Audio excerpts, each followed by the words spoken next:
శ్రీ గురుభ్యో నమ. హరి ఓం. శ్రీ మాణిక్యాంబా సమేత భీమేశ్వరాయ నమ. మనం భీమఖండంలో చాలా విశేషమైనటువంటి 108 నక్షత్ర పాదలింగాలనైతే మన ఛానల్లో అయితే పబ్లిసిటీ చేయడం జరుగుతోంది. అందరికీ కూడా ఈ దర్శనార్థమై పెట్టడం జరుగుతోందండి. ఈరోజు మనం చూస్తున్నటువంటి నక్షత్ర పాదలింగం ఎక్కడ అంటే రోహిణీ నక్షత్రం. రోహిణీ నక్షత్రం 2వ పాదం అండి. రోహిణీ నక్షత్రానికి అధిష్టాన దేవత ఎవరండి? ప్రజాపతి.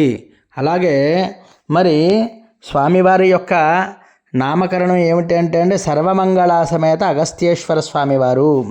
ఇది చాలా గొప్ప లింగం అండి. ఎందువల్ల అంటే మనకి రోహిణీ నక్షత్రం అంటే వృషభ రాశిలోకి వస్తుందండి. ఈ యొక్క వృషభ రాశి వస్తుంది. వృషభ రాశికి అధిపతి ఎవరండి? శుక్రుడు. అందువల్ల ఇది శుక్రక్షేత్రంగా చెప్పబడుతోంది ఈ క్షేత్రం.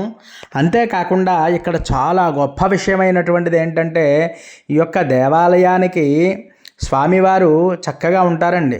ఈ స్వామివారి పేరు సర్వమంగళ సమేత అగస్త్యేశ్వరుడు. ఈయన ఒక్కసారి దర్శనం చేసినట్లయితే అన్నీ మంగళకరాలు, అంటే అన్ని శుభాలే కలుగుతాయి. అంతేకాకుండా ఈ రోహిణీ నక్షత్రం 2వ పాదం వారు తప్పకుండా దర్శనం చేసుకోవలసినటువంటి క్షేత్రం ఏదైనా ఉందంటే అది ఈ క్షేత్రం మాత్రమే. ఇది కాజులూరు అనేటువంటి గ్రామం అండి. ఈ కాజులూరు ఎలా వెళ్ళాలి అంటే ద్రాక్షారాం మీదుగా గొల్లపాలెం కానీ కుయ్యేరు కానీ వచ్చి అక్కడి నుంచి అయితే ఆటోలు ఉంటాయండి. లేదా సొంత వెహికల్ అయితే మనం ఏర్పాటు చేసుకుంటే చాలా సులువుగా అయితే వెళ్ళగలుగుతాము. ఇక్కడ స్వామివారిని ఎవరైతే భక్తి శ్రద్ధలతో ఆరాధన చేస్తారో వారికి వివాహం కాని వారికి వివాహం, సంతానం కొరకు కనుక స్వామిని అర్చించినట్లయితే తప్పకుండా సంతానం కలుగుతుంది. అంత గొప్ప క్షేత్రం. ఎందువల్ల అంటే ముందుగా ఇక్కడ ఒక పెద్ద పుట్ట ఉండేదండి.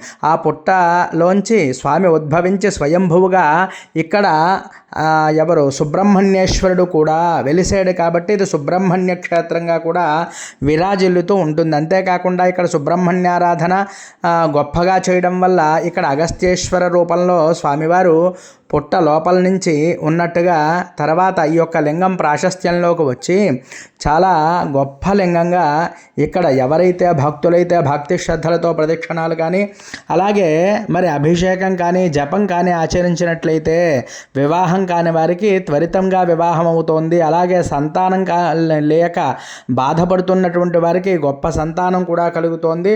అటువంటి లింగం మన భీమఖండంలో కాజులూరు క్షేత్రంలో మాత్రమే ఉంది. అటువంటి లింగాన్ని మీ అందరికీ దర్శనం చేస్తున్నాం. వెళ్ళి చూసేవారు తప్పకుండా దర్శనం చేసుకోండి. లేనివారు మన వీడియోలో చూడండి. మన ఛానల్ని సబ్స్క్రైబ్ చేయండి. అలాగే లైక్ చేయండి, కామెంట్ చేయండి. ఈ వీడియో ఎవరికైనా ఉపయోగపడుతుంది అంటే అందరికీ పెట్టి ఆ పుణ్యాన్ని సంపాదించండి. హరి ఓం.